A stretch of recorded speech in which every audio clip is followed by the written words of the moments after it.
अस्सलाम वालेकुम स्टूडेंट्स, क्या हाल है सबके।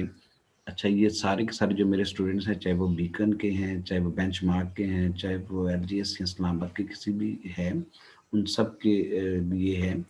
ये थोड़ा सा आपके पास जो स्टैट्स S1 में जो न्यू टॉपिक इंट्रोड्यूस हुआ है उसके बारे में है। तो आज का जो टॉपिक है वो हमारे पास है ज्योमेट्रिक मीन। ठीक है बेटा, आज का जो टॉपिक है वो ज्योमेट्रिक डिस्ट्रीब्यूशन होगा, फिर उसके अंदर मीन होगा, कैसे उसकी वैल्यूज को हम लोग कैलकुलेट करेंगे।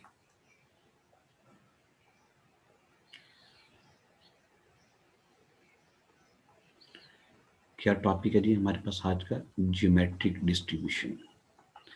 अच्छा बेटा, ये टॉपिक पहले भी जो है ना स्टैट्स के अंदर S1 के अंदर आता रहा है, लेकिन इसमें इतनी डिटेल से नहीं आया। अब उन्होंने कुछ इसकी कंडीशंस लगा दी हैं। उस कंडीशन की वजह से काफ़ी बच्चे जो हैं वो कुछ परेशान हैं कि ये पता नहीं कैसा है और इस मुश्किल है क्या है। ये बहुत ईजी टॉपिक है। थोड़ा सा भी जिसको बायनॉमियल डिस्ट्रीब्यूशन का या डिस्क्रीट रैंडम वेरिएबल का कंसेप्ट है, उसके लिए बहुत ईजी है डिस्ट्रीब्यूशन। तो बेटा ज़रा पहले मैं एक छोटी सी एग्जांपल डिस्कस करूंगा, उसके बाद फिर आगे चलूंगा। ठीक है, पहली एक एग्जांपल हम लोग डिस्कस करते हैं।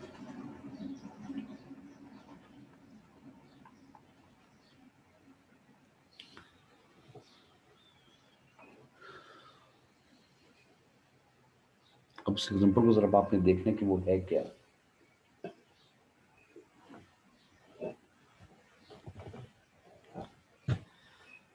आपके पास एक डाइस है जस्ट लाइक दिस वन, और मैं आपसे ये कहता हूँ कि आपने इस डाइस को उस वक्त तक रोल करना है जब तक आपके पास 6 नहीं आ जाता। ठीक है, ये एक डाइस मेरे पास गिवन है और क्वेश्चन आपके पास ये है कि आपने उस वक्त तक इसको रोल करना है, उस वक्त तक आपने थ्रो करना है, उस वक्त तक आपने इस एक्सपेरिमेंट को रिपीट करना है जब तक आपके पास 6 नहीं आ जाता है। ठीक है, उसके लिए मैं स्टेटमेंट एक यूज करूंगा। आपके पास क्या है, मैं कहता हूँ जी, आप roll a dice when it gets 6। अब ये थोड़ा सा बेसिक मैं आपको एक्सप्लेन करूंगा। अब जरा इसका मतलब क्या होगा, जरा ट्री डायग्राम से थोड़ा सा एक्सप्लेन करता हूँ। हो सकता है कि आपने फर्स्ट टाइम जब इसको रोल किया फर्स्ट टाइम, तो आपके पास 6 आ जाए। ऐसा तो पॉसिबल है ना। और आपको पता है कि जब एक डाइस को रोल किया जाता है तो उसकी जो सैंपल स्पेस बनती है, set of all possible outcomes, वो या तो 1 होगा आपके पास, या तो 2 आएगा, या 3 आएगा, या 4 आएगा, या 5 आएगा, या 6 आएगा। ठीक है, या तो आपके पास 6 आएगा तो या फिर आपके पास 6 नहीं आएगा। पहली बार 6 के आने की प्रॉपर्टी है 1/6 और आपके पास ना आने की प्रॉपर्टी है 5/6। अच्छा बेटा, अगर 6 आ जाए तो आपकी बारी खत्म हो जाएगी, आपका एक्सपेरिमेंट खत्म हो जाएगा। हाँ, अगर 6 नहीं आएगा तो फिर आपको सेकंड टर्म दी जाएगी। सेकंड टर्म में भी हो सकता है कि आपके पास 6 आए और 6 ना आए, क्योंकि ये आपके पास एक कॉइन, आपके पास एक डाइस है, और डाइस की जो आपके पास प्रोबेबिलिटी ऑफ 6 है वो हमेशा कांस्टेंट रहेगी। अगर ये फेयर डाइस है तो 1/6 होगी आने की, और आपके पास 5/6 होगी ना आने की। यानी आपने नंबर ऑफ टर्न्स को, नंबर ऑफ एक्सपेरिमेंट को काउंट करना है। किसको काउंट करना है? नंबर ऑफ टर्न्स को, नंबर ऑफ एक्सपेरिमेंट को।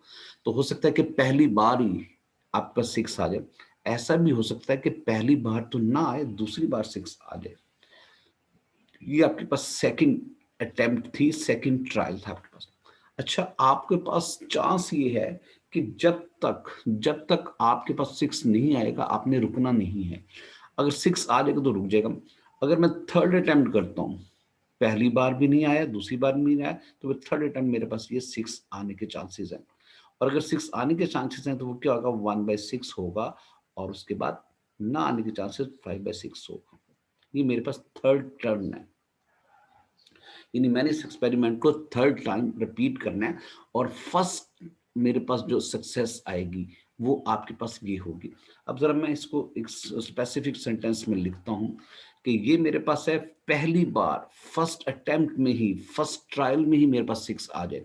ये है फर्स्ट, दूसरी ट्रायल में, सेकंड अटेम्प्ट में, सेकंड आपके पास जो आपने टर्न किया उसमें 6 आए, और ये थर्ड और आपके पास देन 6 आ गए।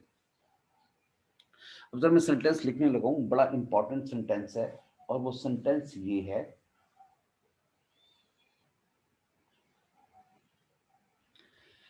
लेट, मैं डिफाइन करने लगूं, let x be number of trials, number of success नहीं है, बायनॉमियल में और इसमें थोड़ा सा फर्क है। Number of trials up to, number of trials up to and including up to first success, यानी फर्स्ट सक्सेस का मतलब है इसमें कि आपके पास 6 आ जाए। एक्स क्या चीज है, नंबर ऑफ ट्रायल्स। हो सकता है कि आपके पास पहली ट्राई में, यानी मैंने नंबर ऑफ ट्रायल्स, ये बड़ी इंपॉर्टेंट चीज है, इसमें नंबर ऑफ सक्सेस नहीं है बायनॉमियल में, और इसमें मेजर डिफरेंस ये है कि ये आपके पास उस वक्त तक आपने एक्सपेरिमेंट को कंटिन्यू करना है जब तक आपके पास 6 नहीं आ जाता। आपको टर्न ऐसी दीजिएगा, अगर आपके पास फर्स्ट टाइम 6 आ जाए, फर्स्ट टाइम, अबे पहली आपने टर्न की है, तो इसका मतलब होगा कि आपके पास फर्स्ट ट्राई में 6 आ गया है। अगर आपके पास फर्स्ट ट्राई में नहीं आया तो सेकंड ट्राई में 6 आ गया। आपके पास फर्स्ट और सेकंड ट्राई में नहीं आया, थर्ड ट्राई में फर्स्ट 6 आ गया है। फर्स्ट सेकंड थर्ड में नहीं आया तो फोर्थ ट्रायल में आपके पास 6 आ गया, एंड सो ऑन। ये जो सेट एक्स मैंने बनाया, ये नंबर ऑफ ट्रायल्स है, number of trials up to first success है। फर्स्ट 6 आने के बाद, उसके बाद जब आपके पास 6 आ जाएगा, आपने रुक जाना है, आगे नहीं जाना। तो इसका मतलब है, ये जो 2 लिखा हुआ है, इसका मतलब क्या है, इसका मतलब है कि आपके पास सेकंड ट्रायल में पहला 6 आया है। इसका मतलब है थर्ड ट्रायल में, ये तीसरी बार आपने अपनी बारी की है तब 6 आया है। इसका मतलब है आपने चौथी बार अपनी बारी की है तो तब पहला 6 आया, पहला 6, फर्स्ट ट्रायल। अब ये जो आपके पास है, देन अगर ये सारी की सारी सिचुएशन है, X is called geometric distribution. ये जो एक्स बनेगा ना, that is called geometric distribution.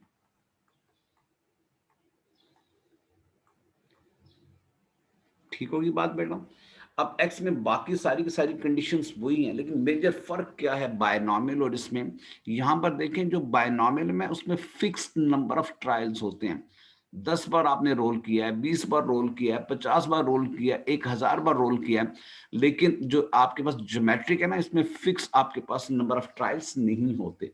इसमें जब आपके पास हो सकता है, चांस है ना, अभी जो आपके पास डाइस आपके हाथ में पकड़ा हुआ है, अभी आपने उसको रोल नहीं किया, अभी आप रोल करने वाले हैं, तो मैं कहूं जनाब उस वक्त तक रोल करें, आप उस वक्त तक रोल करें जब तक आपके पास 6 नहीं आ जाता।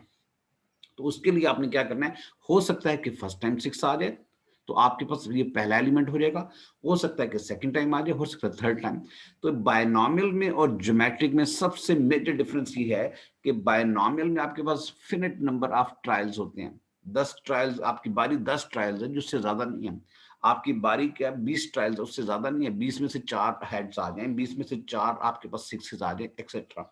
जबकि ज्योमेट्रिक में क्या इनफिनिट सीरीज चल रही है जनाब।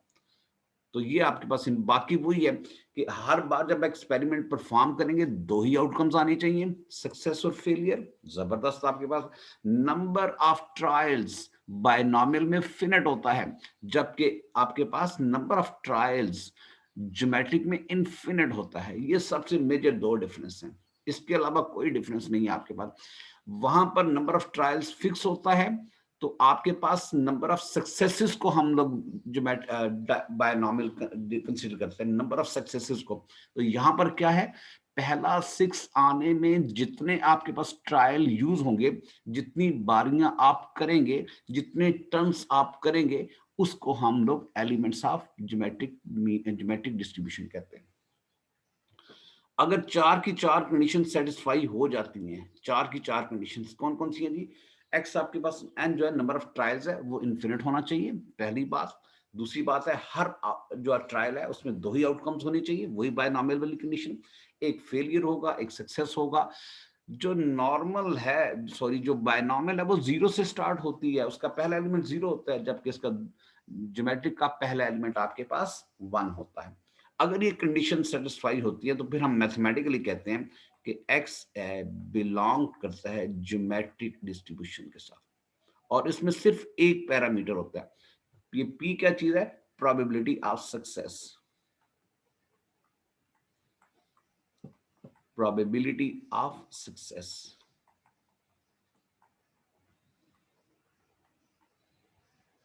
ठीक होगी बात। अब जरा मैं देखता हूं कि यहां पर अगर मैं निकालता हूं जनाब प्रोबेबिलिटी ऑफ वन की, कि प्रोबेबिलिटी ऑफ आपके पास क्या है? X is equal to one. इसका मतलब है कि कितने ट्रायल बाद आपके पास पहली ही ट्राई में सिक्स आ जाए, पहली ही ट्राई में सिक्स आ जाए, उसकी क्या प्रोबेबिलिटी है? ये वाला आपके पास आएगा। पहली ही ट्राई में सिक्स आ जाए, 1/6 आ जाएगा। अगर मैं आपसे पूछूं क्या मतलब है एक्स इज इक्वल टू 2, इसका मतलब है कि पहली ट्राई में सिक्स ना आए, दूसरी ट्राई में पहला सिक्स आ जाए। पहली ट्राई में सिक्स ना आए, दूसरी ट्राई में पहला सिक्स आ जाए। इसका मतलब है पहले फेलियर हो जाए, यानी पहले सिक्स डैश आए, और इसका मतलब है ये सिक्स आने की जो प्रोबेबिलिटी है, ये क्या है आपके पास? कि पहले आपके पास सिक्स डैश आए और फिर उसके बाद सिक्स आए, तो ये बनेगा 5/6 बनेगा प्रोबेबिलिटी की जो बेसिक डेफिनेशन है, और ये 1/6 बनेगा। 5 बाय आपके पास बन जाएगा 36। एग्जाम्पल लास्ट में बेटा आपने देखनी है। अगर मैं यहां से पूछूं कि x इज इक्वल टू आपके पास 3, इसका क्या मतलब है? इसका मतलब क्या है कि आपने तीसरी बारी की, पहली दो बारियों में सिक्स नहीं आया, हाँ तीसरी बारी में जाके पहला सिक्स आ गया, तो पहली दो बारियों में सिक्स नहीं आया। इसका मतलब है यहां से इस ब्रांच का आपने रिजल्ट देखना है, तो चलना तो आपको यहां से होगा।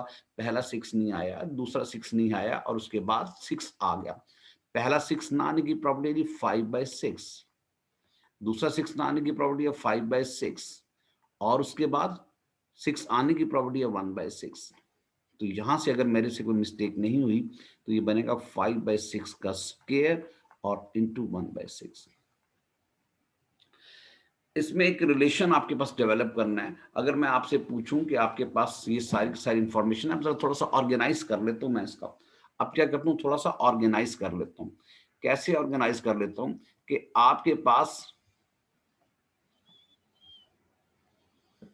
ठीक है, अब आपके पास, ठीक है, an experiment is perform infinite times. आपके पास अब आपने इसको इन्फिनिट टाइम्स एक्सपेरिमेंट को परफॉर्म करना है, और एक्स जो है वो बिलोंग कर रहा है ज्योमेट्रिक डिस्ट्रीब्यूशन में, और पी उसकी प्रोबेबिलिटी है। तो आपके पास जो एक्स के एलिमेंट्स होंगे, अगर वो ज्योमेट्री की चार कंडीशंस को ओबे करता है, कौन कौन सी चार की चार कंडीशंस हैं?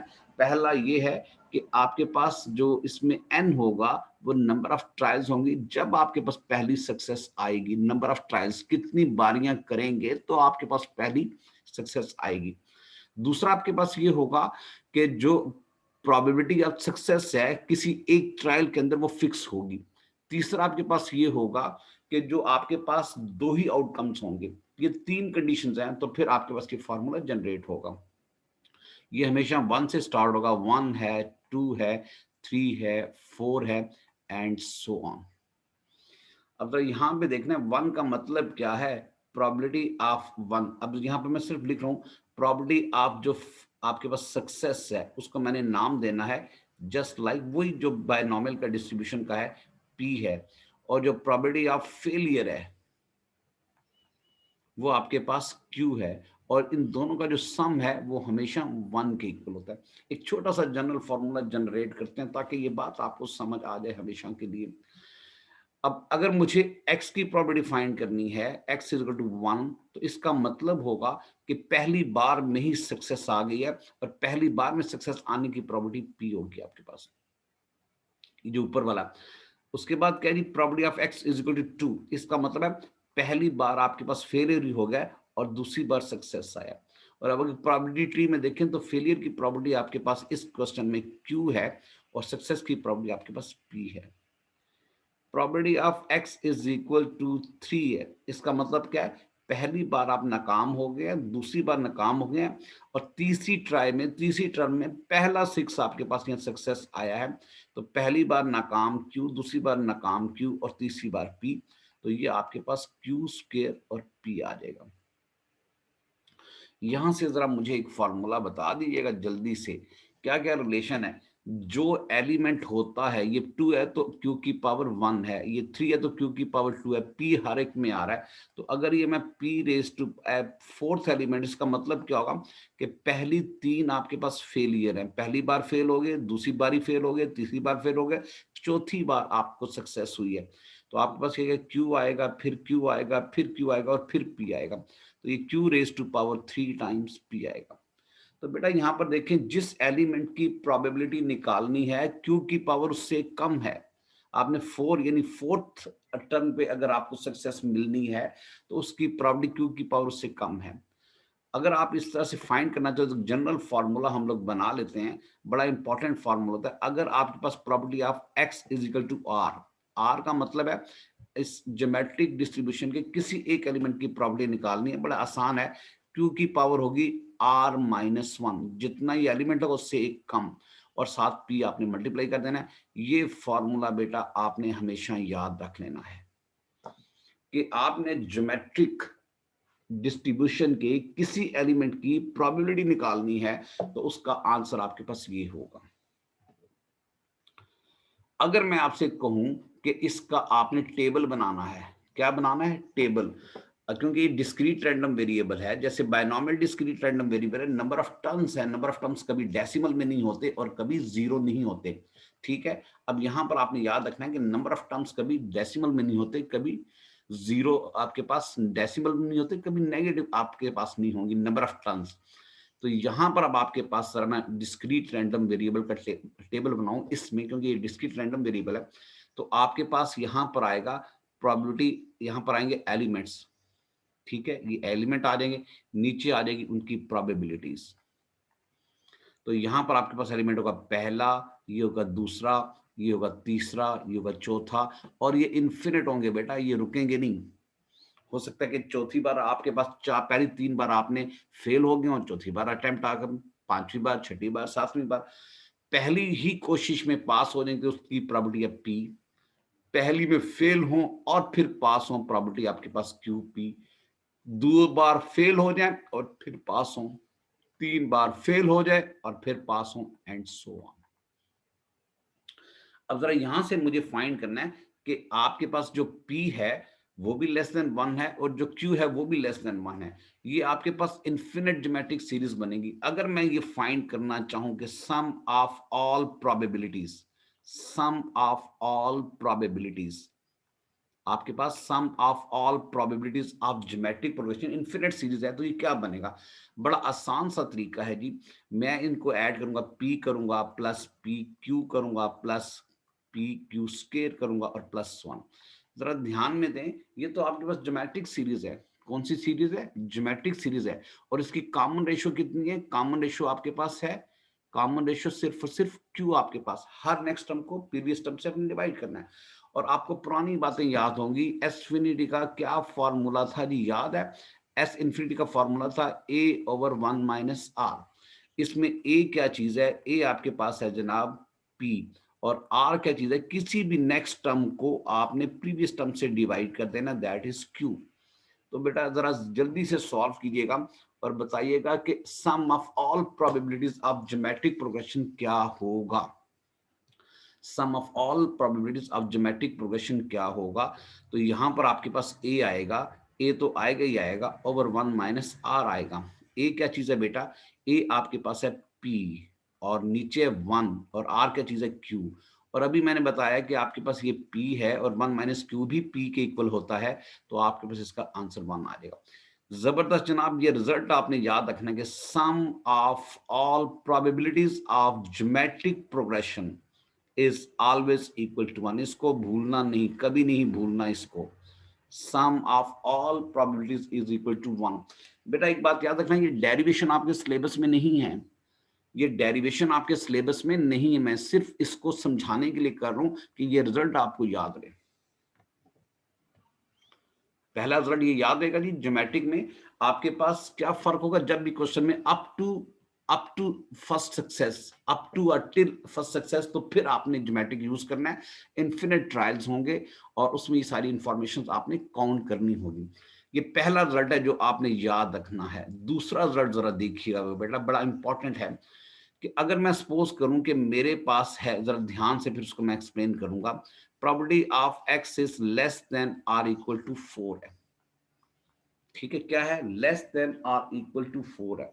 इसका मतलब है आपने 1 से स्टार्ट कर देना। Probability of x is equal to 1 plus probability of x is equal to 2 plus probability of x is equal to 3, और कहां तक जाना है आपने बेटा, 4 तक। ठीक है, probability of x is equal to 4 तक आपने जाना है। डॉटेड लाइन डालने की जरूरत नहीं है क्योंकि आपके पास ये 4 आ जाएगा। ठीक है, ये बात समझ ली। इक्वल टू का बड़ा ध्यान रखना है आपने, और फिर मुझे बताइएगा।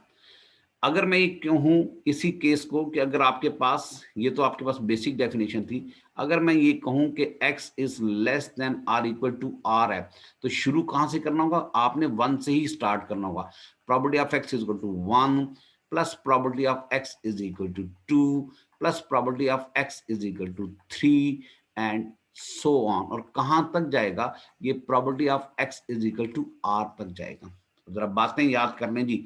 1 की प्रोबेबिलिटी p है, प्लस 2 की प्रोबेबिलिटी पहला फेलियर दूसरा सक्सेस, फिर 3 की प्रोबेबिलिटी पहला फेलियर दो फेलियर आएंगे यानी q स्क्वायर आएगा और p आएगा, फिर q क्यूब आएगा और p आएगा, और ये सिलसिला अगर चलता जाए तो r है, तो ये यहां पर आपके पास q raise to power r-1 होगा और p आएगा।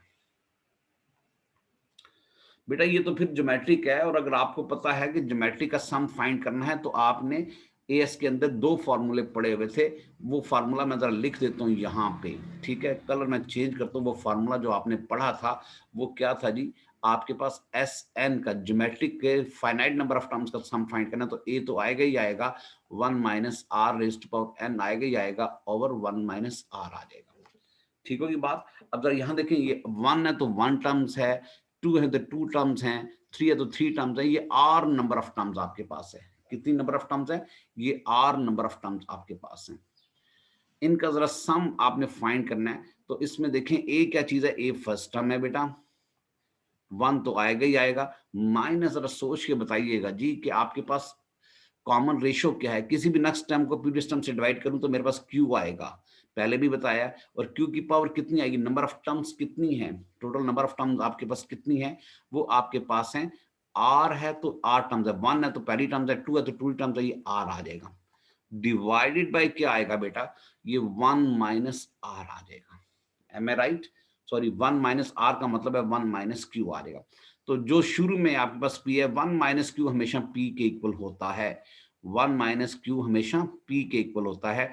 तो ये जनाब यहां से ये गया, आपके पास रह जाएगा 1 minus q raise to power are.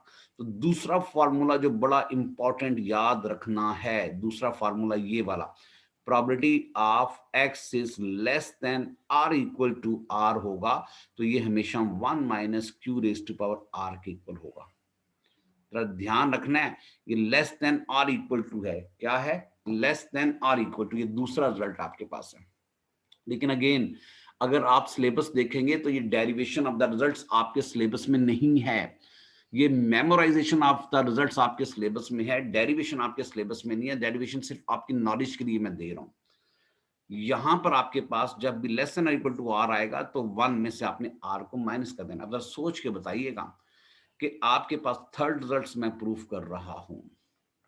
ठीक है, थर्ड रिजल्ट क्या है कि अगर ये ग्रेटर देन आर है तो फिर क्या करना होगा आपने, ग्रेटर देन आर है तो जरा थोड़ी सी इंफॉर्मेशन मैं आपके साथ शेयर करता हूं जो आपके पास उसके है। अगर ये x is less than are equal to r है और आपके पास जो प्लस होगा वो आपके पास probability of x is greater than r होगा, तो ये आपके पास सम ऑफ ऑल प्रोबेबिलिटीज होंगी, sum of all probabilities of geometric progressions. ठीक है जी, और अभी हमने सम प्रूफ किया कि वो 1 के इक्वल है, यही प्रूफ किया ना कि सम वो आपके पास 1 के इक्वल है। अगर यहां से probability of x is greater then r मुझे निकालनी है तो वो इक्वल हो जाएगी 1 minus probability of x is less than r equal to r। और बेटा 1 तो एज इट इज है, ये रिजल्ट आपने पीछे वाला यूज किया है तो यहां पर आपने 1 minus q raise to power r कह देना है। तो फाइनल रिजल्ट क्या आ जाएगा, 1 को 1 से कैंसिल करेंगे, q raise to power r आ जाएगा। ठीक है बेटा, तो ये तीसरा जो रिजल्ट है, अगर आपके पास कोई inequality probability of x is greater than are equal to r है, तो उसका आंसर है q raised to power r. चौथा रिजल्ट बेटा, अभी अगर अब मेरे पास टाइम हो तो लाजमी प्रूफ करूंगा, वो याद रखना है कि expected value of geometric mean वो हमेशा 1/p के इक्वल होती है।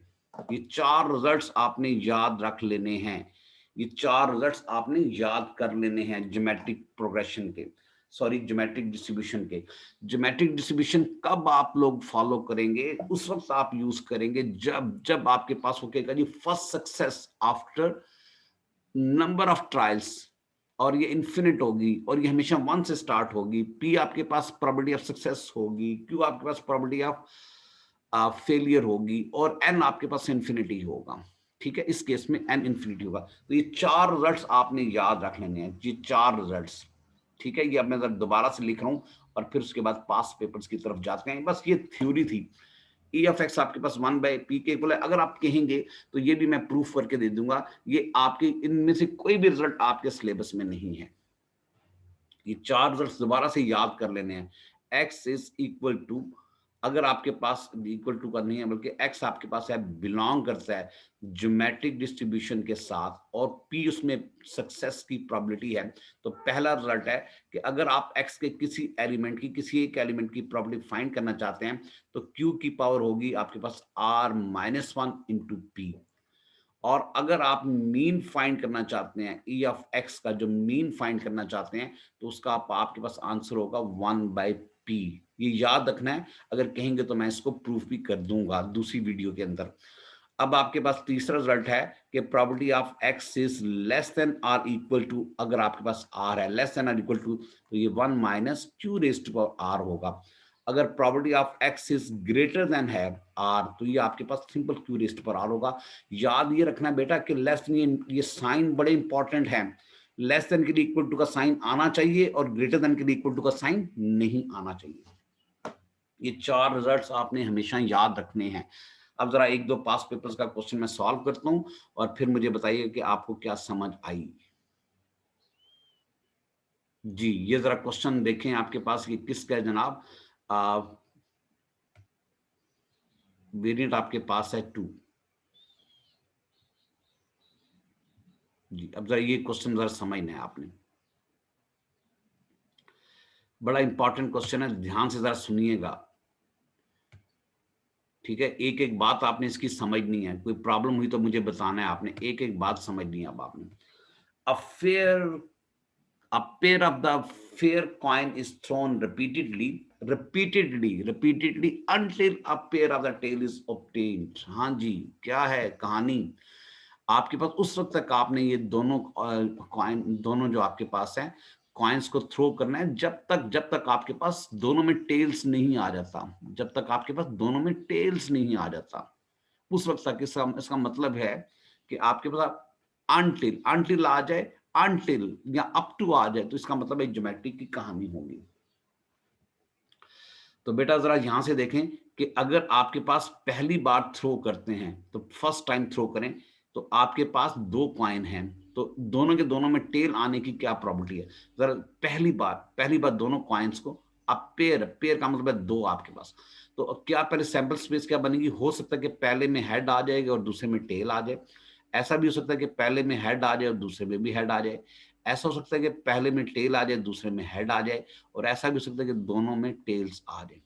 ये सैंपल स्पेस बनेगी बेटा जब आपके पास दो कॉइन्स आएंगे।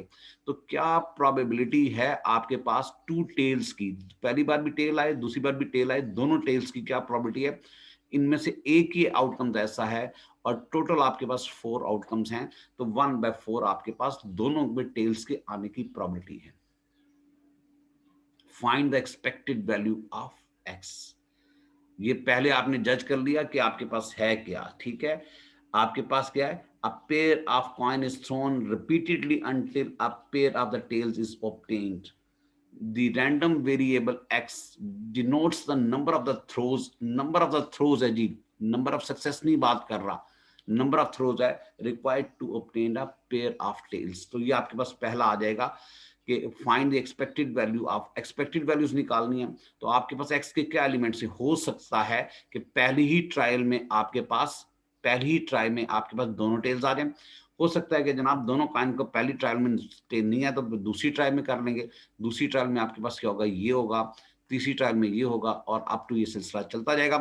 क्या आंसर आएगा? प्रोबेबिलिटी आपकी ऑफ एक्स का ये ज्योमेट्रिक प्रोग्रेशन है। यहां से अगर मैं थोड़ा सा एक्सप्लेन कर दूं, एक्स है बिलोंग टू करता है ज्योमेट्रिक प्रोग्रेशन में, और पहली बार दोनों के दोनों टेल के आने की प्रोबेबिलिटी 1/4 है। तो आपको मैंने एक्सपेक्टेड वैल्यू क्या बताया? 1/p बताया है। तो 1 तो आएगा ही आएगा, p का मतलब आपके पास है 1/4, और अगर मेरे से कोई मिस्टेक नहीं हुई तो 4 आपके पास इसकी एक्सपेक्टेड वैल्यूज आ जाएगी। जी बेटा, यहां तक कोई बात, कोई जो चीज जो ना समझ आई हो, ये आपके पास आ जाएगी 4 तक इसकी वैल्यूज। 1 मिनट जरा आपने होल्ड करना है।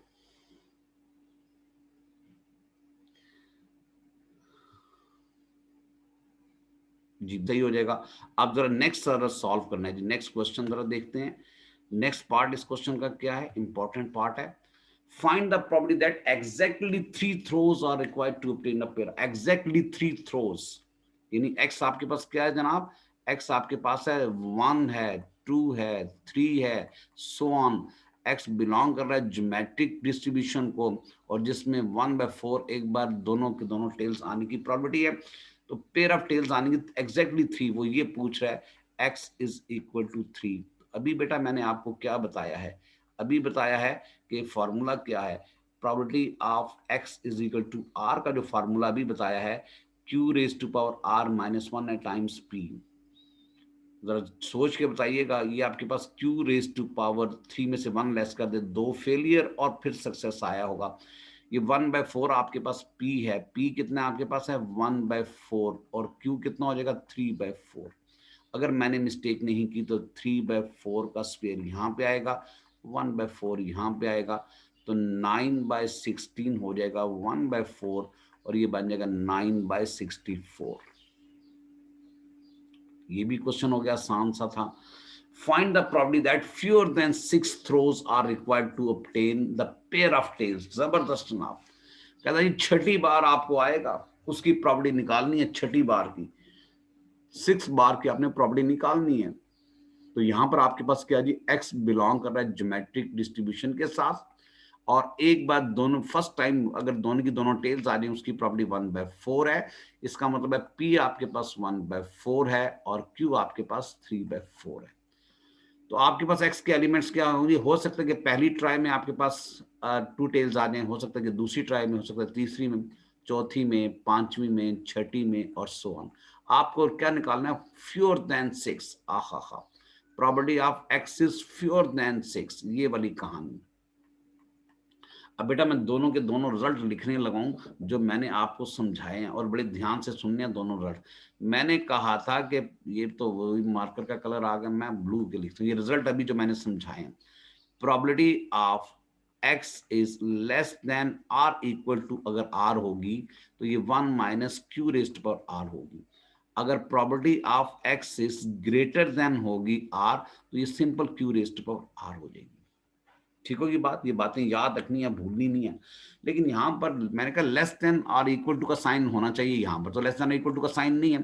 तो जरा बताएं less than are equal to 6 में कौन कौन से एलिमेंट्स होंगे? 6 से छोटे, और ये डिस्क्रीट होते हैं, नॉन डेसिमल होते हैं, और ये 1 से स्टार्ट होते हैं, यानी 1 होगा, 2 होगा, 3 होगा, 4 होगा, 5 होगा, और ये वाले एलिमेंट्स होंगे। ठीक है बात बेटा? यानी 6 से छोटे, डिस्क्रीट, नॉन डेसिमल और 1 तक कितने एलिमेंट्स है? क्योंकि ज्योमेट्रिक डिस्ट्रीब्यूशन स्टार्ट ही 1 से होती है।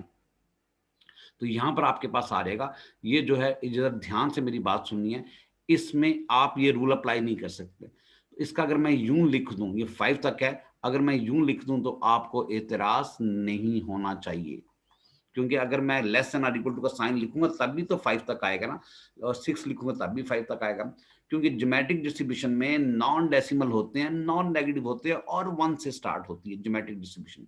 अब मेरे पास ये फॉर्म बन गई है, इसका मतलब है जी 1 - q रेज टू पावर 5। सारी कहानी खत्म होगी जनाब। 1 उसी तरह आएगा, क्यू का मतलब है 3/4 आएगा, रेज़ टू पावर 5। बाकी कैलकुलेशन आपकी जिम्मेदारी है, वो मेरी जिम्मेदारी नहीं है जी। आहा हा हा हा। अब देखिए, on a different occasion a pair of the coin is throne 80 times. जब नंबर ऑफ ट्रायल्स फिक्स कर दी जाएं तो फिर वो ज्योमेट्रिक नहीं रहेगा, फिर वो बायनॉमियल बन जाएगा। और जैसे ही बायनॉमियल बनेगा तो फिर आप बायनॉमियल की कहानी के साथ इसको रिपीट करेंगे। फिर आप किसके साथ रिपीट करेंगे? बायनॉमियल की कहानी के साथ। ठीक है, इस क्वेश्चन को आपने, क्योंकि बायनॉमियल से लिंक करता है और फिर अप्रोक्सीमेशन टू द नॉर्मल है। अब जरा मैं वैसे बता दूं आपको कि अब क्या होगा जी, कॉइन आपके पास पहली बार टेल आने की जो प्रॉपर्टी है 1/4 है, तो ये बनेगा जी x बिलोंग्स टू, अब ये बायनॉमियल बनेगा क्योंकि नंबर ऑफ ट्रायल्स फिक्स कर दिए 80 टाइम, और ये 1/4। आगे फिर सारी कहानी आपने उसी तरह करनी होगी। जस्ट मैं आपको हिंट दे देता हूं कि आपके पास क्या फाइंड करना है। Pair of the obtain more than probability of x is more than 25 times। बाकी कहानी आपको पता है, इसको पहले नॉर्मल बनाओगे, नॉर्मल के बाद स्टैंडर्डाइज्ड नॉर्मल बनाओगे, फिर आपने टेबल यूज करना है एक्सेट्रा, वो काम आपने खुद करना है। ये था पेपर आपके पास समर 20 का और 5-3 वेरिएंट। अगर पॉसिबल हो तो थोड़ा सा टाइम यहां पर भी मुझे दे दीजिए। ये जो क्वेश्चन आपके पास अब जो मैं सॉल्व कर रहा हूं, ये आपके पास है समर 20 का वेरिएंट 5-1 जी। ये क्वेश्चन जरा देख लीजिएगा। The score when two fair sided dice are thrown is the sum of the two number in upper faces. ठीक है जी, सम की बात कर रहा है। अभी हमें नहीं पता कि नॉर्मल है, डिस्ट्रीब्यूशन है, क्या है। Sure that the probability of the score is 4, 1/12। तो जरा निकालें बेटा प्रॉपर्टी। आपके पास दो फेयर डाइस हैं, दो फेयर 6 साइडेड डाइस आपके पास हैं। तो बेटा जरा 4 सम लेके आना है आपने। क्या लेके आना है? सम 4। तो 4 सम कैसे आएगा? पहले पे 1 आ जाए, दूसरे पे 3 आ जाए। ऐसा भी तो हो सकता है आपके पास, पहले पे 3 आ जाए, दूसरे पे 1 आ जाए। ऐसा भी तो हो सकता है आपके पास कि दोनों पे 2-2 आ जाए। तो बेटा आपको पता है कि जब हम पॉसिबिलिटी डायग्राम बनाते थे तो वो कुछ यूं बनेगी। 6 आपके पास आउटकम्स यहां पे होते हैं, 6 आउटकम्स होते हैं, तो टोटल आउटकम्स हो जाते हैं 36। और उन 36 में से आपके पास अगर 4 की प्रॉपर्टी निकालनी है, प्रॉपर्टी ऑफ ऑब्टेनिंग 4, सम 4 की, सम 4 आए तो उसके ये होंगे, कितने ऐसे हैं? 1 2 3, यानी 6 आपके पास 3 ऐसे हैं। और उसके बाद आपके पास क्या है? टोटल नंबर ऑफ आउटकम्स कितने हैं? 36। तो आपके पास 1/12 इसका आंसर आ जाएगा। आसान सी बात है। यहां तक आपके पास क्वेश्चन में कोई जजमेंट नहीं है कि ये किस टाइप का क्वेश्चन है। ये सिंपल प्रोबेबिलिटी का क्वेश्चन है, या फिर आपके पास ये ज्योमेट्रिक का है, या फिर आपके पास ये क्वेश्चंस आपके पास बायनॉमियल का, अभी कोई पता नहीं। हाँ, यहां पे आ जाए। Two dice are thrown repeatedly until, up to का वर्ड आ जाए, अनटिल का वर्ड आया, score 4 is obtained. Up to का वर्ड आ जाए, the number of throws, number of throws की बात कर रहा है, नंबर ऑफ टर्न्स की बात कर रहा है, नंबर ऑफ ट्रायल्स की बात कर रहा है, taken is denoted by the random variable x. The mean निकालना है बेटा। तो अगर आपके पास एक्स है तो फिर जनाब आंखें बंद करके ये दो कंडीशंस हैं कि अनटिल, अनटिल पहली कंडीशन है, और फिर नंबर ऑफ थ्रोज है, नंबर ऑफ ट्रायल्स है, नंबर ऑफ टर्न्स है। तो आपके पास ये ज्योमेट्रिक डिस्ट्रीब्यूशन बन जाएगी, और 4 के उनका सम 4 हो, उसके आने की प्रोबेबिलिटी आपके पास है 1/12। और अभी मैंने पीछे वाले एग्जांपल्स में आपको करवाया था कि अगर आपने एक्सपेक्टेड वैल्यू ऑफ एक्स निकालनी है, उसका फॉर्मूला होता है 1/p, और ये बन जाएगा 1/1/12। That become simple 12। Find the probability that a score of 4 is obtained on 6th throw, on 6th throw। इसका मतलब है, आप क्योंकि थोड़ी प्रैक्टिस हो गया, probability of x is equal to 6 निकालनी है। तो क्या इसमें बेटा मुश्किल है? x इक्वल टू 6 निकालने के लिए तो आपके पास q की पावर इससे एक कम करेंगे और फिर आप p से मल्टीप्लाई कर देंगे। कौन सा फार्मूला यूज कीजिए? अभी जो मैंने एक्सप्लेन किया है, ये r है तो q raise to power r -1 होगा इंटू p होगा। बेटा दोनों बार आपके पास उनका सम अगर 4 आए तो उसकी जो प्रोबेबिलिटी है 4 के आने की प्रोबेबिलिटी, वो अभी आपने मुझे निकाल के दी 1/12। और क्यू क्या होगा, ये 11/12 होगा, क्योंकि दोनों का सम आपके पास ये होना चाहिए। कैलकुलेशंस आपने खुद करनी है। यहां से इसको मैं थोड़ा सा सॉल्व कर देता हूं, ये चीज आपने अलग से लिख लेनी है। तो Q का मतलब है 11/12 रेज टू पावर 5, और P का मतलब है 1/12। बाकी काम आपने करना, मैंने नहीं करना। आहा, क्या जनाब, वही कहानी आ गई डी पार्ट में। बेटा आपके पास क्या जी, probability of x is less than 8 find करनी है। मेरे पास लेस देन के लिए हमेशा इक्वल टू का साइन होता है। इसका मतलब है 8 से कम डिस्क्रीट नंबर कौन से होंगे जो 1 तक जाएंगे? ये जाएंगे जी 7 होगा, 6 होगा, 5 होगा, और अप टू 1 तक जाएगा, यही जाएगा ना। अगर बेटा इसको मैं इक्वल टू क्योंकि लेस देन में इक्वल टू लास्ट में आना चाहिए ज्योमेट्रिक के अंदर, तो मैं 7 लिख देता हूँ। ठीक है, फिर वही रिजल्ट जो अब हमने पहले यूज किए हुए हैं उनको दोबारा से मैं थोड़ा सा लिख देता हूं, आप भूले ना। कौन कौन से रिजल्ट हैं जनाब? Probability of x is less than और लेस देन में इक्वल टू का साइन होगा तो फिर ये 1 minus q raise to power r बनेगा, और इसमें सिर्फ ग्रेटर देन का साइन होगा तो फिर ये q raise to power r होगा। तो लेस देन और इक्वल टू है तो जनाब 1 minus q raise to power आपने 7 कर देना है। सारी कहानी खत्म होगी। 1 तो उसी तरह का उसी तरह का। क्यू का मतलब क्या है जी? क्यू का मतलब आपने पीछे निकाला है 11/12, और अगर मैंने कोई मिस्टेक नहीं की तो इसको कैलकुलेट कर लेना है आपने, और तो कोई पार्ट नहीं जी, नहीं जनाब। बाकी आपने इसको खुद सॉल्व करना है। इसको कम से कम इस वीडियो को 3 बार देखना है आपने। डियर स्टूडेंट्स, सारे के सारे जितने भी मेरे स्टूडेंट्स हैं, सबके सब जहां जिस जिस स्कूल से बिलोंग करते हैं, मैं ये भी अपलोड कर दूंगा। 3 बार आपने इस वीडियो को देखना है और फिर मेरे साथ अपनी प्रॉब्लम्स को डिस्कस करना है। न्यू टॉपिक है, इसमें से आधा टॉपिक तो पीछे वाली आपके पास इंफॉर्मेशन से है, आधा थोड़ा सा नया है। रिजल्ट 4 के 4 याद रखने हैं। रीकैप जरा थोड़ा सा कर देता हूं। किसी भी 2 रिजल्ट्स तो ये वाले हैं। Expected value of geometric distribution में 1/p का आंसर आता है, और sum of all probabilities of geometric position is equal to 1 होती है। ये 4 रिजल्ट याद रखने हैं। इंशाल्लाह ताला कोई प्रॉब्लम हो तो मुझे डिस्कस कीजिएगा। थैंक यू बेटा, अल्लाह हाफिज।